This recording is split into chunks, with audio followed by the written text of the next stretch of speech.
বাড়িতে প্রতিটা বাড়ির পুরুষ মানুষ যারা অফিসে চাকরি করে তাদের 8 ঘন্টা অফিস করলেই কিন্তু তাদের হয়ে যায়। কিন্তু একটা বাড়ির মেয়েকে বা বউকে সারা দিন কিন্তু বাড়িতে সময় দিতে হয়, শ্রম দিতে হয়। কেন বলছি? সকালে ঘুম থেকে উঠে চোখের পাতা দুটো আলাদা করা থেকে রাত্রি বিছানায় যাওয়া পর্যন্ত তাকে কিন্তু চিন্তা করতে হয় বাড়িতে বড়োদেরকে কী খেতে দেবো, বাচ্চাকে কী দেবো, হাজব্যান্ড অফিসে যাবে কী দেবো, এইসব চিন্তা করতে করতে বা রান্নাবান্না অন্যান্য কাজ সমস্ত কিছু করতে করতেই কিন্তু তার কখন যে রাত্রি হয়ে যায় সে বুঝতেই পারে না।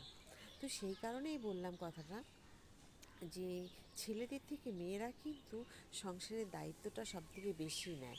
সব দিক থেকে কুলিয়ে গুছিয়ে চালানো, সমস্ত দিক থেকে মেয়েরা কিন্তু খুব ভালোভাবে দায়িত্ব নিয়ে চালায়।